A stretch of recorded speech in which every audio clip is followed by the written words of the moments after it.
Que le temps passe. Les 72 premières heures sont cruciales et chaque minute compte. Parmi les nombreuses villes dévastées, Noordaï, à seulement 10 km de l'épicentre. Serhan est arrivé à l'endroit où vivaient ses grands-parents. Tous s'accrochent à ces lueurs d'espoir. Ces visages sonnés qui émergent de la poussière. Pour sauver un maximum de vies, les sauveteurs risquent la leur à tout moment.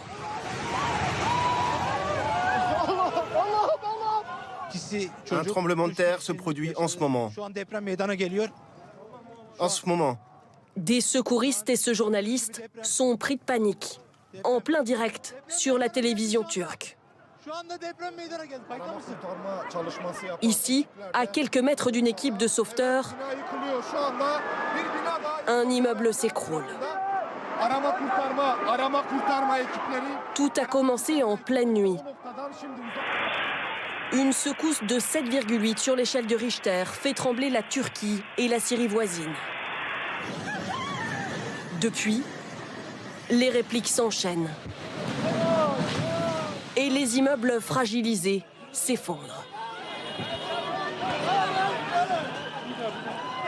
Nous avons pu joindre une habitante de Gaziantep, rescapée. Nous ne savons pas quoi faire. On est juste dans la voiture et on attend. Je ne souhaite à personne de vivre ça. Son oncle nous transmet ces images de Gaziantep. Il a pu sauver ses 3 enfants. Je les ai mis sous la table, mais c'était si violent qu'on est sorti en 2 minutes. Comme beaucoup d'habitants, il ne se sent plus en sécurité. Je vais tous les emmener, loin d'ici. Tahir a choisi, lui, de rester. Il nous montre ce camp de fortune qu'il aide à monter pour les sinistrés.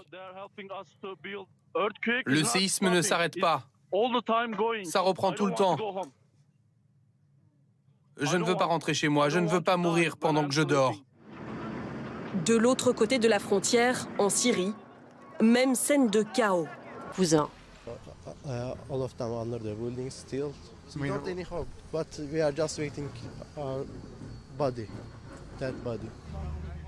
Après 3 jours dans les rues, Samet ne croit pas non plus qu'il reverra un jour sa tante et son cousin.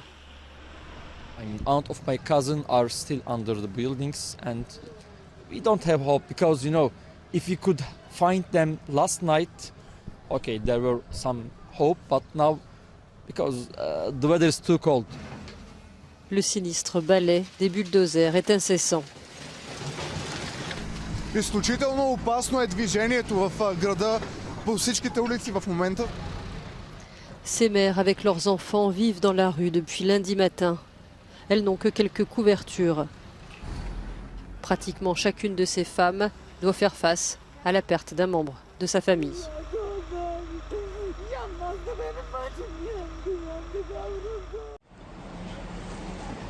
D'heure en heure, le bilan des tremblements de terre en Syrie et en Turquie continue de s'alourdir.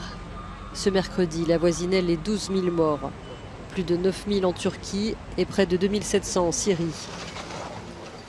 2 jours après la catastrophe, le mauvais temps et le froid glacial compliquent la tâche des secouristes. Les chances de survie s'amenuisent à mesure. Ce père de famille est soigné avec ses 3 fils et sa femme. Notre immeuble compte 4 étages. Personne n'a survécu, à part notre famille, grâce à Dieu. Une catastrophe dans la région d'Idlib. Des centaines de familles sont encore sous les décombres. Et vous allez le découvrir en direct sur ces images qui nous parviennent de la ville turque de Diyarbakır, peuplée de 2 millions d'habitants. Les sauveteurs tentent d'extraire des survivants des décombres dans des températures glaciales. La nuit est tombée, bien sûr. Pourquoi cette région est-elle régulièrement touchée par des tremblements de terre? Pourquoi le séisme de la nuit dernière a-t-il été aussi dévastateur? Explication d'Henri Dreyfus et Jean-François Joanne. Cette image résume à elle seule l'ampleur de ce séisme. Nous voici dans le village de Besnaya, en Syrie, à plus de 200 km d'un épicentre, Gaziantep, dont le château millénaire n'est ce soir plus que ruine. D'une magnitude de 7,8 sur l'échelle de Richter, le premier séisme a frappé à 4h17 heure locale le district de Parzasik. La plupart des destructions se trouvent sur cette zone sismique, la faille est-anatolienne, rompue sur près de 200 km.